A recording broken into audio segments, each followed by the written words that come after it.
On July 1st, 2018, a shocking news emerged from Burari in Delhi, grabbing headlines not only in India but across the world. Whoever heard about this incident was left in disbelief. Inside a house in Sant Nagar Lane, Burari, not 1 or 2 but 10 bodies were found hanging from the ceiling, while the 11th body was discovered lying on the floor nearby. The deceased included elderly women, children, men, and young girls. Their hands and feet were tied, and their mouths were taped shut. As soon as the news spread, chaos ensued. People rushed toward the house, and rumors began to circulate, suggesting that perhaps the entire family had been murdered and hanged. The police quickly arrived at the scene and began their investigation. What they uncovered during their probe was so baffling that it was hard to believe. Further investigation led the police to find some diaries in the house. These diaries unraveled the entire case, making everything crystal clear, including the reason behind these deaths. But what exactly was the reason behind the death of 11 family members? What was written in those diaries found in the house? And what is the current status of the case and the house? Let's uncover everything in detail through this video. Before we proceed, friends, by now, you must have guessed that we are talking about the infamous and spine-chilling Burari case of 2018, a case that wiped out the entire Baisha family. While the neighbors referred to this family as the Baisha family, in reality, they were the Chundawat family. Originally from Tohana in Haryana, the Chundawat family moved to Delhi 25 years ago under the leadership of the family head, Bhopal Singh. They settled in Delhi and started a business there. The family had a grocery store located right below their house, and in recent years, they also ventured into the plywood business, achieving considerable success. Everything seemed to be going well until 2007, when the family head, Bhopal Singh, passed away. His death was a natural one. After Bhopal Singh's demise, the youngest son, Lalit, took charge of the family and its affairs. Life continued as usual until July 1st, 2018. Lalit was known to go on morning walks with neighbors and friends. The family's grocery shop typically opened early in the morning, around 5:30 or 6 a.m., where locals often came to buy milk. However, on the morning of July 1st, 2018, a neighbor named Gurucharan Singh noticed something unusual. Lalit, who usually stepped out for his morning walk, was nowhere to be seen. Moreover, the grocery shop remained closed, a rare occurrence for the punctual and religious family. Gurucharan Singh found this odd and decided to check on them. As he approached the house, he noticed that the main door was ajar. Curious and concerned, he stepped inside. What he saw next left him utterly stunned. In the living room, all the family members were hanging from the ceiling, tied with nooses. One body lay on the floor. The eldest woman in the house, Lalit's mother, was lying on the floor nearby. Seeing this scene, Gurucharan Singh was shocked and shouted to alert the others. Hearing his cries, the rest of the family rushed to help. Everyone was stunned by the sight inside the house. Within minutes, the police were called, and they arrived at the scene shortly after. This family consisted of 11 members. When the police arrived, they found all 11 family members dead. Among the deceased were 2 men, 6 women, and 2 teenagers. Except for 2 people, everyone's hands were tied behind their backs, and their faces were covered with cloth. Cotton was stuffed in their ears, and ropes were tied around their necks. Additionally, one woman's body was found nearby, with froth coming out of her mouth. At first glance, it was evident that 10 of the 11 deaths occurred due to hanging, while the elderly woman's death was likely due to consuming a poisonous substance. Narayani Devi was the head and eldest member of the family. Lalit and Bhavnesh were her sons, while Pratibha was her daughter. Savita was the elder daughter-in-law and Bhavnesh's wife, while Tina was Lalit's wife. Priyanka was Narayani Devi's granddaughter and Pratibha's daughter. Neetu and Menka were Bhavnesh's daughters, and Dhruv was his son. Shivam was Lalit's son. Recognizing the gravity of the incident, the police immediately called for additional support. The bodies were untied, examined, and confirmed dead by a doctor on the spot. The bodies were then sent for post-mortem. As news of the deaths spread, various speculations began circulating in the media. The initial suspicion was that robbers had attacked the house, killing everyone before looting. However, the police soon dismissed this theory as there were no signs of theft or looting. A forensic team was called to the scene. Relatives of the Baisha family, living in other parts of Delhi, were informed and arrived at the house. The family had no immediate survivors. The police began questioning acquaintances to uncover the family's history. During the investigation, the police learned that 2 family members did not live with the others. One of them, Dinesh Singh Chundawat, Narayani Devi's eldest son, resided in Rajasthan with his family and worked as a contractor. The other, Sujata Nagpal, lived with her family in Panipat. Both were informed of the incident and arrived at the house. Amidst rumors, the police continued their investigation. Some locals speculated that the family had been poisoned before being hanged to make it appear like a suicide.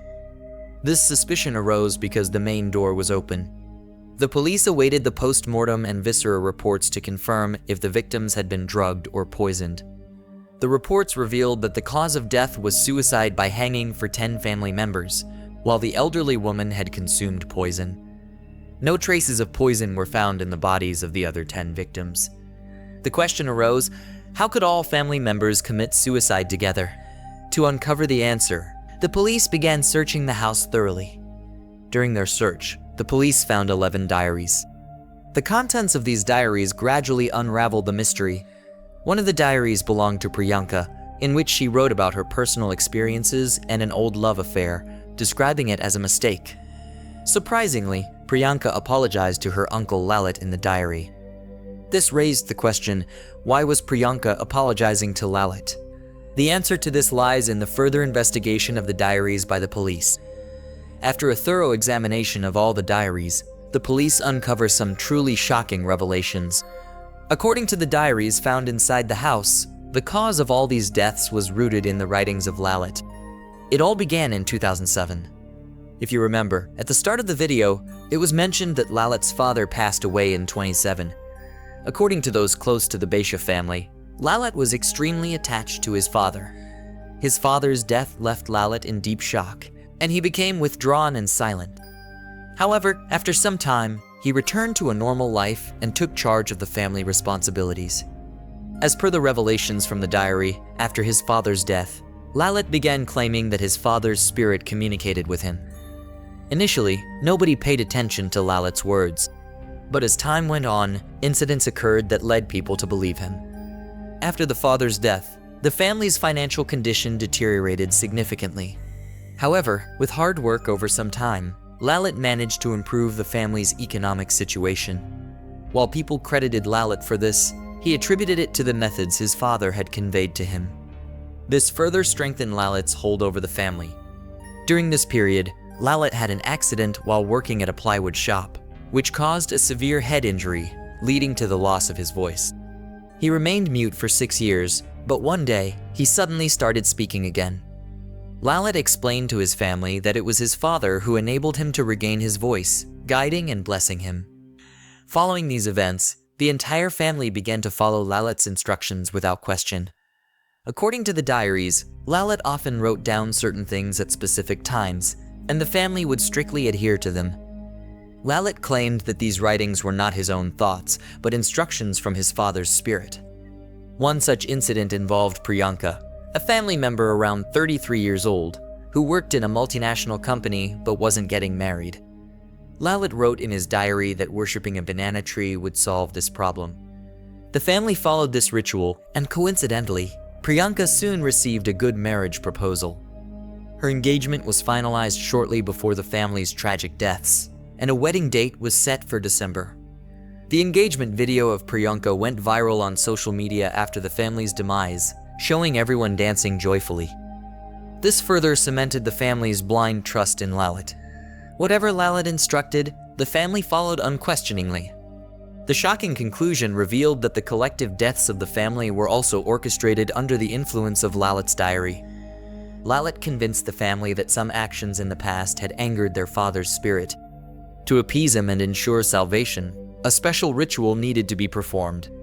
He described the ritual in detail, which involved binding their hands and feet, blindfolding their eyes, stuffing their mouths with cloth, and blocking their ears with cotton to avoid distractions.